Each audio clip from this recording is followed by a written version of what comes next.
정말 더 큰 은혜가 있길 원하고요. 다른 어느 곳에서 누릴 수 있는 것보다 더 큰 은혜가 여러분들에게 있어지시기를 소원합니다. 오늘 본문에 보면 귀가 먹고 말이 어눌한 사람이 나옵니다. 우리는 이런 사람들 농아인이라고 얘기하죠. 말을 못 듣고 말을 못하는 사람. 그런데 진짜 농아인이 누굴까요? 진짜 귀가 먹고 말이 어눌한 사람이 누구일까?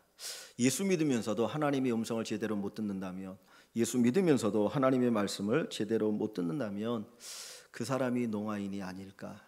하나님 우리에게 입을 열어주셨지만 하나님 앞에 기도하지 않는다면 그 사람이 진짜 농아인이 아닐까? 그런 생각을 해봅니다. 하나님이 우리에게 귀를 열어주셔서 다른 사람의 말을 듣고 그 사람에게 동감하고 같이 의사소통을 하게 하는데, 다른 사람의 말을 듣지 않는다면 그 사람이 진짜 농아인이 아닐까 생각을 하게 됩니다.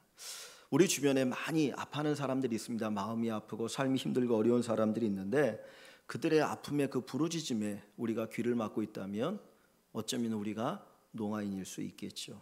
하나님 왜 우리에게 귀를 열어주셨습니까? 다른 사람의 말을 듣게 하기 위함이고, 특별히 다른 사람들의 아픔에 귀를 기울이도록 하시기 위함입니다. 우리 주변의 불의에 대해서 입 막아 버린다면 우리가 또 농아인이 되어질지 모릅니다. 저와 여러분들이 진짜 농아인이 아니라 진짜 말을 할 줄 알고 들을 줄 아는 복된 은혜가 있기를 원합니다. 오늘 본문 속에서 귀 먹고 말을 더듬는 자를 주님이 고쳐주시죠. 34절 말씀에 보면 그를 향하여 주님이 외치시는 말씀이 있습니다. 에바다, 에바다라고 얘기하시는데, 이 에바다라고 하는 이 말의 뜻이 열리다라고 하는 말의 뜻입니다. 귀 먹은 사람이 귀가 열리고, 이 말이 어눌한 사람이 입이 열려서 잘 듣고 잘 말하게 되어졌다라는 것입니다. 즉 다시 말하면 주님께서 이 에바다라고 하는 것이 무엇이냐면 관계가 열리는 거예요. 이 사람이 말을 못하지 않습니까? 듣지를 못하지 않습니까? 그러다 보니까 관계가 단절되어지죠. 요즘 수화가 있습니다. 요 위에 올라가도 그 농아인들을 위해 수화를 가르쳐 주는 곳이 있는데, 지금은 수화가 있지만 2000년 전에 수화가 어디 있겠습니까? 제대로 듣지 못하는 사람, 말 못하는 사람은 손짓 발짓 하면서 자기 의사를 표현하려고 해도 제대로 되지 않을 거예요. 그러다 보면 점점점 공동체로부터 멀어지게 되어지고 관계가 단절되는 거 아닙니까? 근데 주님께서 듣게 하시고 말하게 하신다는 것은 그 사람을 공동체 가운데로 들어가게 하시고 관계가 회복되어지도록 하는 것입니다. 오늘 우리가 살고 있는 시대가 어떻게 보면 소통 부재의 시대인 것 같아요. 쌍둥이도 세대차가 있다라고 얘기할 정도로 때로는 소통이 이루어지지 않습니다. 부모와 자식 간에 소통이 이루어지지도 않고 있습니다. 또 교회 안에서도 성도들 가운데 제대로 소통이 되지 않는 경우도 있습니다. 그런데 에바다의 이 놀라운 은혜가 우리의 귀를 열고 우리의 입을 열어서 소통이 이루어지는, 관계가 온전히 회복되어지는 은혜가 있기를 간절히 축원합니다.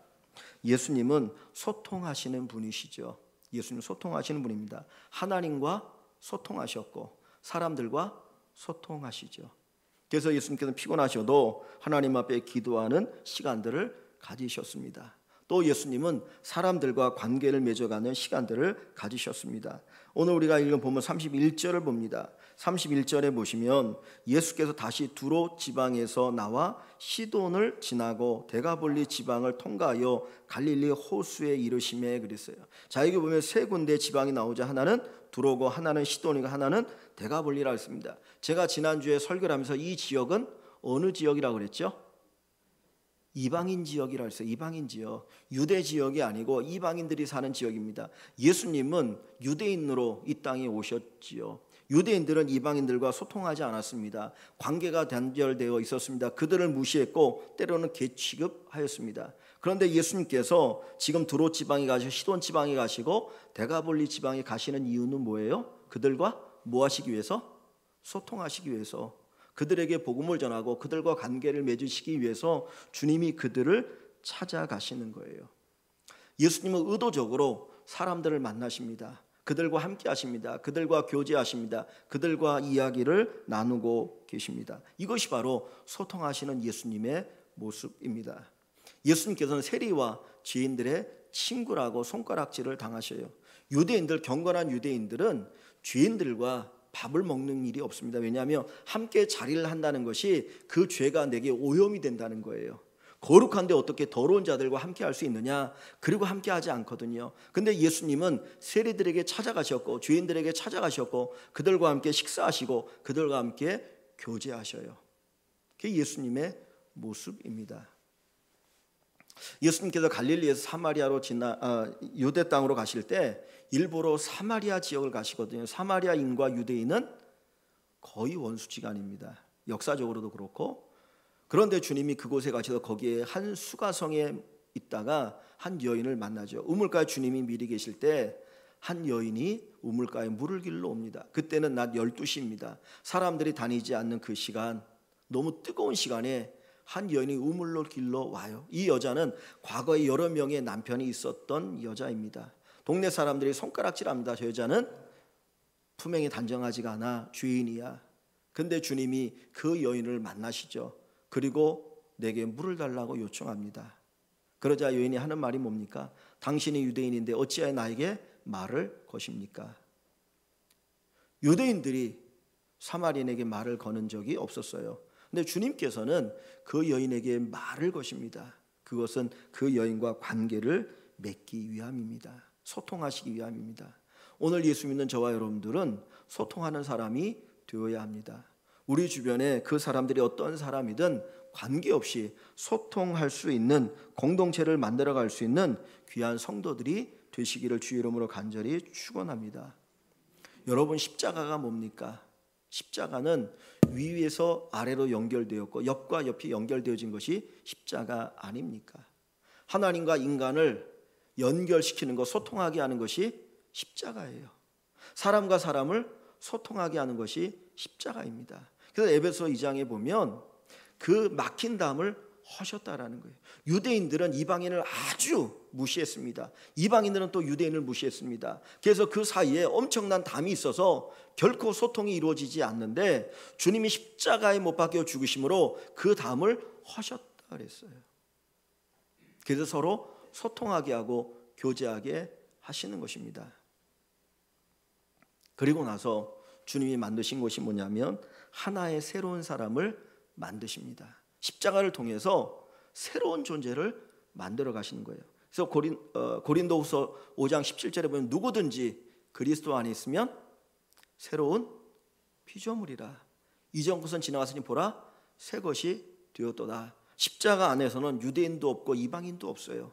십자가 안에서는 지식인도 없고 무식한 사람도 없고 있는 자도 없고 가난한 자도 없고 모두가 다 주 안에서 하나가 되어지는 거예요. 그게 십자가의 은혜입니다. 주님께서 8가지의 복을 말씀하고 계시죠. 그 중에 하나가 뭡니까? 화평케 한 자는 복이 있나니 저희가 하나님의 아들이라 일컬음을 받으리라. 진짜 하나님의 아들입니까? 구원받은 사람입니까? 그렇다면 화평케 하는 자가 되어야 한다는 거예요. 내가 거기 있음으로 말미암아 그 공동체가 화평케 되어지는, 관계가 맺어지고 형성되어지는 그 은혜가 있어야 된다는 것을 가르쳐 줍니다. 며칠 전에 신문인 것 같습니다. 거기에 요 미아리 텍사스라고 하는 율라가에 한 약국이 있는데 그 약국에 대한 기사가 나왔더라고요. 그 약사분이 지금 나이가 한 57인가 되는데 24년 동안 거기에서 약국을 경영했다고 합니다. 거기 율락가니까 율락녀들이 많이 있는데 그들에게 약을 팔고 또 그들에게 다가서 책도 나눠주고 하면서 교제를 갖고 관계를 맺으며 살아왔습니다. 그런데 그 신문 기사에 보니까 뭐라고 말하냐면 그 추석 선물로 그분들에게 로션을 이렇게 나눠주는데 이번이 마지막 선물이라고 하는 이야기를 하더라고요. 뭐 내년에 저희가 이제 개발된다는 얘기가 있는 것 같아요. 그런데 그분이 거기에서 약국을 경영하게 되어진 이유가 있는데 어렸을 때부터 그 동네 그 근처에서 살았는데 그 동네가 율락가이다 보니까 내가 저 사람들을 위해서 뭘 할 것인가, 뭘 하면 좋을까. 그래서 그 사람들에게 도움을 주기 위해서 자기가 어른이 되어지면 공장을 경영하겠다라고 하는 꿈을 꾸었다는 거예요. 그런데 나중에 약사가 되어서 다시 이곳에 와서 정말 그 어려운 사람을 돕는 일을 하고 있다라고 하는 그 신문 기사를 보았습니다. 하나님께서 우리를 이 땅에 부르신 이유가 어디에 있는가? 우리를 구원하신 이유가 어디에 있는가? 우리로 하여금 화평케 하고 관계를 맺어가게 하는 거죠. 사람들을 바른 길로 이끄는 그 역할을 하도록 하나님 우리를 부르셨다라고 하는 것입니다. 오늘 본문 속에 보면 이 귀가 먹고 말 더듬는 자가 나오지 않습니까? 이 사람을 주님이 고쳐주셨어요. 마찬가지로 주님께서 오늘 우리들도 잘 듣고 말 잘하는 자가 되게 하여 주십니다. 그것이 바로 하나님이 우리에게 베풀어 주시는 귀한 은혜인 것을 우리 모두가 경험할 수 있기를 간절히 축원합니다. 여러분, 우리가 소통하는 사람이 되기 위해서 꼭 필요한 게 뭡니까? 잘 듣고 잘 말해야 하죠. 뭐 기본적인 이야기인데 제가 나이를 조금씩 먹으면서 느끼는 게 뭐냐면 잘 못 들을 때가 있다는 거예요. 말을 잘 못할 때가 있구나 하는 것을 느낍니다. 그래서 저희 집사람하고 둘이서 얘기하는 게 잘 듣고 잘 말하자. 잘 듣고 잘 말하자. 분명히 10시야 그랬는데 11시로 착각할 때가 있더라고요. 근데 저만이 아니라 제가 교회에서 보니까 여러분들도 그래요. 10시라고 그래놓고선 나중에 얘기하면 11시인데요 그래요. 그럼 이거 우길 수도 없고 그랬어요? 그러고 그냥 넘어가거든요. 근데 말을 제대로 못하거나 말을 제대로 못 들을 때가 있어요. 우리가 잘 듣고 잘 말해야 됩니다. 상대방이 말하는 것을 정확하게 듣고 상대방이 정확하게 말해야 교통이 이루어지고 교제가 이루어지고 이게 되어지는데 그게 안 돼 버리면 거기에서 오해가 발생하게 되어질 수 있다라는 거죠. 듣지 못하면 말이 어눌합니다. 자, 오늘 본문을 다시 한번 보세요. 32절에 사람들이 귀 먹고 말 더듬는 자를 데리고 왔다 그러잖아요. 귀가 먹으니까 말이 어떻게 돼요? 더듬어요. 원래 입의 구조가 말을 못하는 분도 있지만은 대부분은 듣지 못하니까 말을 못하는 거예요. 듣지 못하면 말이 어눌해져요. 그래서 그렇게 이제 듣지 못하는 분들 가운데 구하를 하는 분이 있죠. 수하는 손으로 이렇게 대화를 하는 것이고 구하는 그 상대방의 입 모양을 보고 알아듣는 겁니다. 그리고는 자기도 그 입 모양을 따라서 말을 하는데 그 사람들의 말은 되게 어눌해요. 제대로 들어야 제대로 말할 수 있어요. 우리는 먼저 듣는 귀가 열려야 합니다. 우리는 듣는 귀가 열리지 않다 보니까 제대로 말을 못할 때가 너무나 많다는 거예요. 우리는 말하는 것을 많이 훈련시키죠. 우리 아이들이 말 잘하기를 원하고 말 잘하면 야 진짜 대단하다. 야 넌 앞으로 뭐가 될 거야 라고 이야기하지만 말 잘하는 것보다 더 중요한 게 뭡니까? 잘 들을 줄 아는 거예요. 경청할 줄 아는 거예요. 들어야 말할 수 있거든요. 하나님의 음성을 들을 수 있어야 되고 사람들의 말을 들을 수 있어야 합니다. 그래서 우리 자녀들을 키우실 때 말하는 훈련보다 먼저는 어떤 훈련을 시켜야 돼요? 듣는 훈련을 시켜야 돼요. 제대로 듣도록 상대방의 말을 잘 듣도록 그것을 훈련시켜야 됩니다. 여러분, 말을 더듬는 사람이 사기꾼이 많습니까? 말 잘하는 사람이 사기꾼이 많습니까? 말 잘하는 사람 사기꾼이 많아요. 어떤 분이 그런 얘기 하더라고요. 말 더듬는 사람 가운데 나쁜 사람 못 봤다고. 저희 친구 목사님들 가운데도 말을 더듬는 친구들이 있어요. 목사가 말을 해야 되는데 말을 더듬으니까 얼마나 어렵겠습니까? 사실 사역이 참 힘들거든요. 그래서 한 친구는 장애 사역을 하고 한 친구는 미국에 가 있는데 좀 어려운 부분도 있더라고요. 근데 착해요. 다른 사람보다 착해요. 듣는 귀가 열려야 됩니다. 하나님의 음성을 제대로 들어야 하나님 앞에 기도할 수 있고요. 다른 사람의 마음을 제대로 들어야 다른 사람 앞에 바른 말을 할 수가 있는 겁니다. 그래서 듣는 귀가 열리고 입이 열리는 귀한 축복을 경험하시기를 소원합니다. 근데 여러분, 내가 잘 듣기 위해서는 우리에게 필요한 게 뭐냐면 마음이 바라야 돼요. 마음이 올바르지 않으면, 마음이 열리지 않으면 아무리 다른 사람이 우리에게 좋은 말을 해도 좋은 말로 들리지 않는다는 거예요. 그래서 예수님 뭐라고 말합니까? 들을 끼는 자가 뭐가 있다고요? 복이 있다니까요. 아니 귀가 없습니까? 다 귀 갖고 있잖아요. 근데 주님께서 들을 끼는 자가 복이 있다라고 하는 게 뭐예요? 들으려고 마음이 열린 사람이 복이 있다는 거예요. 분명히 상대방은 좋은 의도를 가지고 칭찬의 말을 했거든요. 근데 듣는 사람이 마음이 열리지 않고 삐딱하니까 저 사람이 나를 미워하네, 저 사람이 나에게 뭐 흠집 잡는 이야기를 하네, 이렇게 되어져요. 마음이 열려야 합니다. 마음이 열리지 않으면 결코 우리가 들을 수 없고 제대로 말할 수가 없게 되는 것입니다. 오늘 본문에 보면 예수님께서 이 귀 먹고 말 못하는 사람을 치유하실 때 어떻게 치유하십니까? 자, 32절 한번 봅니다. 32절과 33절 한번 볼게요. 같이 읽어봅니다. 사람들이 귀 먹고 말 더듬는 자를 데리고 예수께 나와 안수하여 주시기를 간구하거늘 예수께서 그 사람을 따로 데리고 무리를 떠나사 손가락을 그의 양귀에 넣고 침을 뱉어 그의 혀에 손을 대시며. 자, 여기 보시면 사람들이 이 귀 먹고 말 더듬는 자를 데리고 왔잖아요. 그러면서 예수님에게 요청한 게 뭐죠? 어떻게 요청하나요? 어떻게 요청하죠? 안수하여 주시기를 원하잖아요. 예수님이 손을 얹고 기도하면 이 사람이 고침받을 것을 믿고 예수님에게 요청을 해요. 주님, 그냥 안수만 좀 해주세요. 안수만 해주세요. 그런데 예수님께서 어떻게 하십니까? 33절에 보면 그 사람을 따로 데리고 가셨어요. 따로 데리고 가셨어요. 무리들 가운데서 그 사람을 따로 데리고 다른 곳으로 가셨어요. 그리고 어떻게 하셔요? 손가락을 그의 양귀에 넣고 침을 뱉어 그의 혀에 손을 대셔요. 여러분 한번 해보실래요?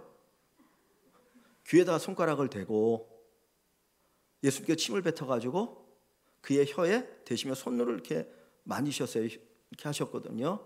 귀와 손을 이렇게 주님이 대셨는데 애매하더라고. 저도 해보니까. 근데 한번 보세요. 굳이 예수님이 이렇게 할 필요가 있습니까? 그냥 내받아 말씀만 해도 되는 거 아닌가요? 손을 얹고 기도에만 해도 되는 거 아닙니까? 그렇잖아요. 왜냐하면 그 앞부분에 보면 그런 기적을 수없이 일으키셨잖아요. 근데 그 사람을 따로 데려다가 그 귀에다 손가락을 놓고 그 입에다가 침을 바르고 그리고 손으로 그 혀를 만지시는 이유가 뭐냐는 거예요. 왜 그렇게 하셨을까요? 주님의 마음을 전달하는 거 아닙니까? 이 사람이 예수님에 대하여 제대로 들었을까요? 못 들었을까요? 귀가 막힌 사람이잖아요. 그럼 예수님에 대한 소문도 제대로 못 들었을 거예요.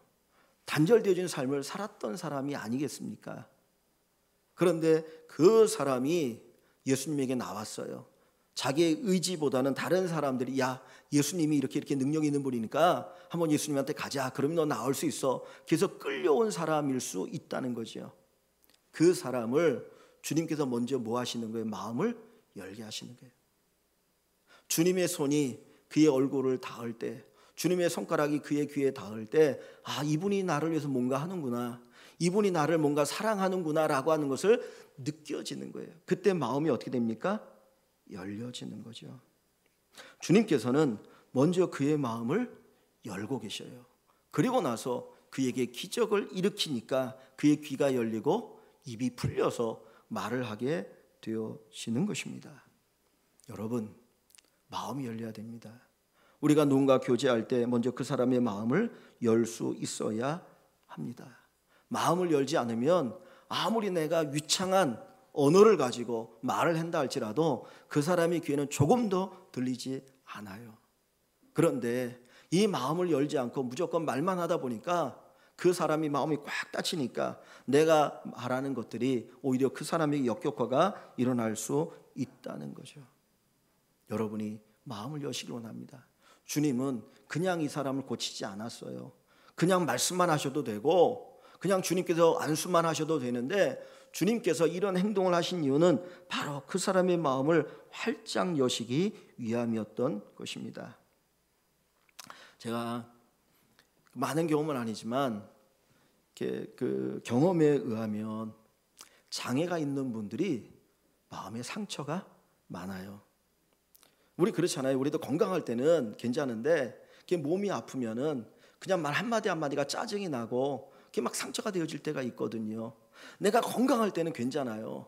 그런데 마음 이렇게 막 몸이 아프고 그러면은 이렇게 마음도 막 이렇게 약해지고 그러면서 이제 짜증이 나고 상처가 받는데, 제가 예전에 부교육자 생활할 때에 저희 교회에 농아부가 있었어요. 한 70명, 80명 농아인들이 모여서 예배를 드리는데 거기에 교육자가 두 분인데 하나는 비장애인, 그냥 저희와 같은 일반인이었고 한 분은 여전사님이었는데 농아인이었어요. 그러니까 누구보다도 농아인의 마음을 잘 아는 분이죠. 근데 제가 같이 사역하면서 느낀 게 뭐냐면은 쉽게 상처를 받는다는 거예요. 쉽게 상처를 받아. 근데 그분만이 그런 게 아니라 다른 분들도 보니까 그런 경우가 많고, 그 장애인 사역하는 그 친구들한테 물어보니까 장애인들이 나름대로 상처가 있다 그러더라고요. 그러니까 마음이 닫혀 있는 거예요. 지금 이 맹인도, 귀먹고 말더도 많은 이 농아인도 그 장애로 인하여서 마음이 닫혀 있고 상처가 있는 사람이죠. 그러니까 주님께서 먼저 그에게 다가가시지 않습니까? 왜 주님이 따로 그를 부르셨을까요? 굳이 그냥 그 자리에 하셔도 되는데 따로 그 사람 부른 이유는 뭡니까? 개인적인 관계를 맺으면서 그의 마음을 열게 하시고 그를 치료하시는 하나님의 사랑의 손길이라고 하는 것입니다. 우리가 마음을 열게 하기 위해서는 개인적인 관계가 필요하죠. 예수님께서 이 농아인을 개인적으로 부르셔서 그리고 손가락을 귀에 그리고 침을 뱉고 그의 손을 대시는 이 행위를 통해서 그와 개인적인 관계를 맺어가는 것을 우리가 보게 됩니다. 그래서 이 상담할 때에 제일 중요한 게 뭐냐면 신뢰관계예요. 신뢰관계. 내가 아무리 권위자여도 그 상담받으러 오는 사람과 신뢰관계가 형성이 되지 않으면 말에 귀를 기울이지 않아요. 근데 그 관계가 형성되어지면 그 사람이 마음을 열고 말을 듣고 그렇게 하기를 원하게 되는 거예요. 우리 사랑하는 성도 여러분, 예수님께서 이 개인적인 관계를 맺으시고 마음을 열셨던 것처럼 저와 여러분들도 이런 관계를 맺어가기를 원합니다. 요한복음 15장에 보면 예수님은 나는 뭐라고 말하나요? 나는 선한 목자라. 예수님 자신이 선한 목자라고 말씀하셔요. 그러면서 뭘 얘기하면 나는 양의 뭐를 아셔요? 양의 이름을 안다 그래요. 양의 이름을 안다. 그 목자가 양을 기를 때에 그 양들이 얼마나 많습니까? 우리가 볼 때는 다 그놈이 그놈 같아 보여요. 그런데 목자는 그 양 한 마리 한 마리 요 놈이 누군지 다 안다는 거예요. 그리고 양들은 목자의 뭐를 알죠? 음성을 알아요. 양들은 목자의 음성을 알고 이 음성이 내 목자의 음성인지 다른 목자의 음성인지 분별하고 그 목자를 따른다는 거예요. 이게 뭘 얘기합니까? 목자이신 예수님과 그 양인 우리와 사이에 뭐가 있어요? 신뢰관계가 있죠. 개인적인 관계가 있죠. 그러다 보니까 거기에서 마음이 열리게 되어지고 하나님의 음성을 듣게 되어지는 것입니다. 우리가 이 관계가 맺어져야 합니다. 신뢰관계가 맺어지고 마음이 열릴 때 우리의 귀가 열려서 듣게 되어지고 선한 말을 하게 되어집니다. 자, 그 다음에 여기 36절을 봅니다. 자, 34절 주님께서 그렇게 손을 대시고 나서 어떻게 하십니까? 34절에 보면 하늘을 우러러 탄식하시며 그랬어요. 하늘을 우러러 탄식하셨다. 자, 주님께서 탄식하셨다는 말이 뭡니까? 왜 탄식하실까요? 그 귀먹고 그리고 말이 어눌한 그 사람 볼 때 주님이 함께 아파하는 거죠. 그 사람을 보니까 너무나 가슴이 아프니까 탄식하는 거 아닙니까? 나사로가 죽었을 때 주님 무덤 앞에 가셔서 어떻게 하셔요? 눈물을 흘리시죠. 나사로의 죽음에 눈물을 흘리시면서 함께 아파하셔요. 우리가 관계를 맺고 소통하기 위해서는 공감할 수 있어야 됩니다. 마음과 마음이 연결돼서 그 사람의 아픔이 나의 아픔이고 그 사람의 기쁨이 나의 기쁨이 되어야 합니다. 오늘 어떻게 보면 이 시대가 공감을 잃어버리고 살아가는 것 같아요. 소통하지 않는다는 얘기 뭐냐면 공감하지 않는다는 거예요. 너는 너고 나는 나다. 사실 교회라고 하는 거는 공감하는 공동체거든요. 공감하는 공동체. 그래서 초대교회가 자기의 것들을 내어놓고 팔아서 함께 나누고 살았던 이유는 뭡니까? 공감했기 때문이죠. 우리 교회 안에 있는 성도들의 그 아픔에 내가 공감하고 함께 마음을 나누는 가운데 그 교회가 되어진 것이죠. 오늘 이 시대 속에서 정말 교회가 교회 되어지기 위해서는 공감하는 것이 필요합니다. 그 사람의 아픔이 나의 아픔처럼, 그 사람의 기쁨이 나의 기쁨처럼 함께 할 때에 거기에 진정한 어떤 공동체가 되어지고 소통이 이루어지게 되어질 수 있습니다. 이런 이야기가 있더라고요. 어느 동네에 마음씨 좋은 할아버지가 계셨어요. 너무너무 좋은 할아버지였는데 갑자기 암에 걸리셨습니다. 병원에 가서 진찰을 했더니 암입니다라고 이제 진단을 받고 병원에 입원을 했어요. 근데 사람이 이제 그 죽음의 선고를 받으면은 몇 가지 단계가 있거든요. 근데 그 중에 첫 번째 단계가 뭐냐면 그 부정하는 겁니다. 해피는 왜 나냐고. 그러니까 이 할아버지가 갑자기 암에 딱 걸리고 나니까 모든 게 완전히 이제 이렇게 잘못되거나 부정적으로 보이는 거죠. 그렇게 좋았던 할아버지가 막 욕을 하기 시작하고 사람들을 거부하고 거절하고 막, 그러니까 누구도 그 할아버지 곁에 가까이 갈 수 없었어요. 가족들이 너무나 힘들었습니다.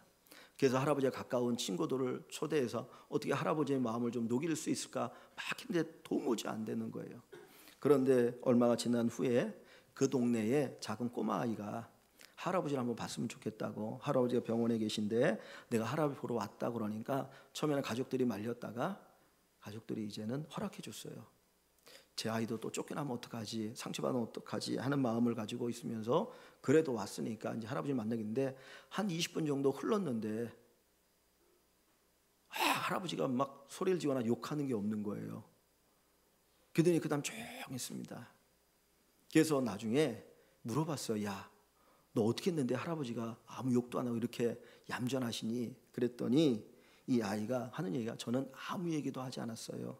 다만 할아버지를 안고 울었어요. 그냥 할아버지를 안고 울었다는 거예요. 그랬더니 할아버지의 마음이 녹아지면서 바뀌고 변화되어서 그 다음에는 누가 와도 욕을 하거나 그러지 않고 이전의 성품으로 변화되었다라고 합니다.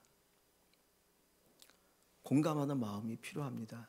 주님께서 이 사람을 고치실 때에, 그를 소통하는 사람이 되게 하실 때에 그의 능력으로 치료하실 수 있었지만 주님 먼저 마음을 여셨습니다. 그리고 그와 함께 공감하실 때 여기에 놀라운 기적이 일어나게 되었던 것입니다. 못 듣는 사람도 듣게 하고 말 못하는 사람도 말하게 한다. 여러분, 가난해서 불행하지 않습니다. 가난해서 불행하지 않아요. 외롭기 때문에 불행합니다. 내가 좀 가난하도 외롭지 않으면 불행하지 않아요. 그러나 내가 많은 것을 가져도 외로우면 불행합니다. 오늘 우리 예수님은 소통케 하시는 하나님이십니다. 우리 교회 모든 성도들이 서로 소통하시고 여러분의 가정이 소통하시고 또 여러분 만나는 사람들과 좋은 교제가 이루어지는 아름다운 공동체를 만들어가는 우리 일광의 모든 식구들이 되시기를 주의 이름으로 간절히 축원합니다.